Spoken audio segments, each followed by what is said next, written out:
Hello friends, today we shall discuss about how can we improve our handwriting। साथियों, आज हम discussion करेंगे कि हम अपनी लिखावट को कैसे सुधार सकते हैं। आप इस बात से भली भांति परिचित हैं कि अच्छी लिखावट का हमारे जीवन में क्या महत्व होता है। खासकर अगर आप हाई स्कूल और इंटरमीडिएट के छात्र हैं या कभी रहे होंगे तो आपने देखा होगा कि हमारे स्कूल में या हमारे क्लास में वही लड़का टॉप करता है, अच्छे नंबर सिक्योर करता है जिसकी लिखावट अच्छी होती है, साथ ही साथ वो पढ़ने में भी अच्छा होता है। कई बार आपने देखा होगा कि दो स्टूडेंट जो लगभग एक ही जैसे होते हैं, दोनों की नॉलेज में भी कमी नहीं होती है, लेकिन कोई एक अपने पुअर हैंडराइटिंग के चलते अपने साथी से कई मार्क्स पीछे रह जाता है। तो ये सब अच्छी हैंडराइटिंग की वजह से होता है। अच्छी हैंडराइटिंग की वजह से हमारे मार्क्स अच्छे आते हैं और बुरे हैंडराइटिंग से हमारे मार्क्स कहीं ना कहीं काट लिए जाते हैं। जब भी एग्जामिनर के सामने आंसर शीट आती है तो अच्छी हैंडराइटिंग हमेशा उसका ध्यान खींचती है कॉपी को पढ़ने के लिए। जब वो कॉपी की तरफ खींचता है तब उसको मन लगा करके पढ़ता है, समझता है और फिर अच्छे मार्क्स देता है। और अगर आपकी हैंडराइटिंग अच्छी नहीं है, आपने बहुत अच्छे मैटर लिख रखे हैं, लेकिन पुअर हैंडराइटिंग के चलते कहीं ना कहीं एग्जामिनर उसको पढ़ने से कतराता है और जब वो पढ़ेगा नहीं तो सामान्य सी बात है कि आपको एवरेज मार्क्स ही मिलेंगे। खैर, हम लोग पढ़ने चल रहे हैं कि हम अपनी हैंडराइटिंग को कैसे इम्प्रूव कर सकते हैं। साथियों, इसको इम्प्रूव करना बहुत आसान है। सबसे पहले तो आप ये जान लीजिए कि अंग्रेजी हमेशा थर्ड और फोर्थ लेटर में लिखी जाती है। थर्ड और फोर्थ लेटर में लिखी जाती है। आपने कभी किसी ग्रामर की बुक देखा होगा, उसमें अगर आपने लेटर्स को देखा होगा तो जो फर्स्ट टाइप ऑफ लेटर होता है और सेकंड टाइप ऑफ लेटर होता है, इसको बोला जाता है, फर्स्ट टाइप को बोला जाता है छापे के बड़े अक्षर, जबकि सेकंड टाइप को बोला जाता है छापे के छोटे अक्षर। और थर्ड टाइप को कहा जाता है लिखने के बड़े अक्षर और फोर्थ टाइप को बोला जाता है लिखने के छोटे अक्षर। यानी कि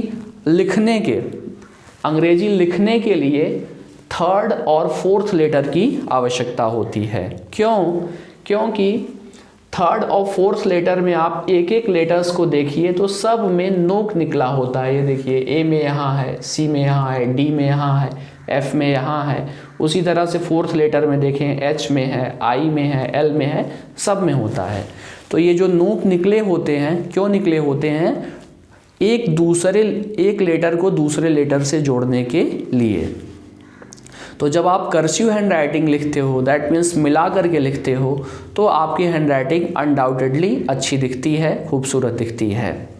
और सबसे बड़ी बात अंग्रेजी लिखने की ये होता है कि आप एक वर्ड को लिख जाएं और आपका पेन उठना नहीं चाहिए, सिवाय आई पर बिंदी लगाने के लिए, जे पर बिंदी लगाने के लिए या टी को ऊपर से काटने के लिए।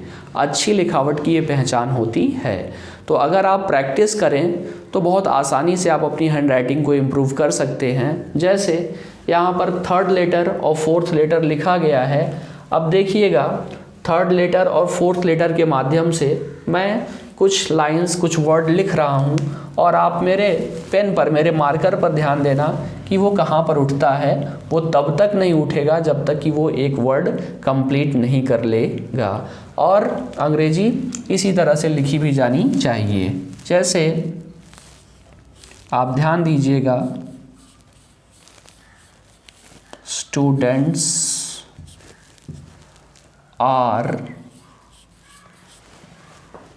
the future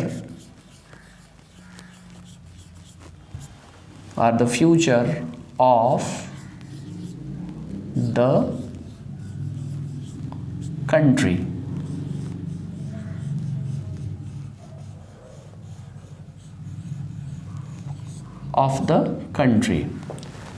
The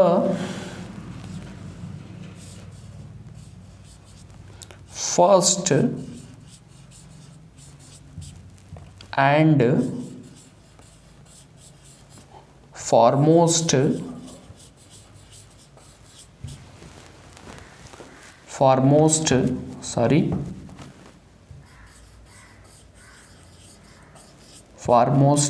duty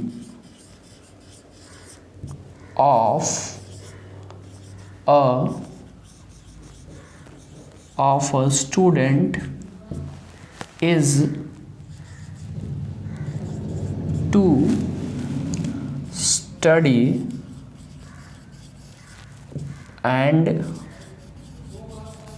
learn his lesson।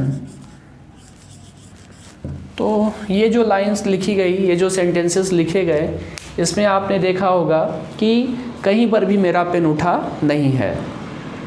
और आप देख सकते हैं कि सारे लेटर एक दूसरे से कनेक्टेड हैं, जुड़े हुए हैं, उनके नोक जुड़े हुए हैं, इनको आसानी से पढ़ा जा सकता है।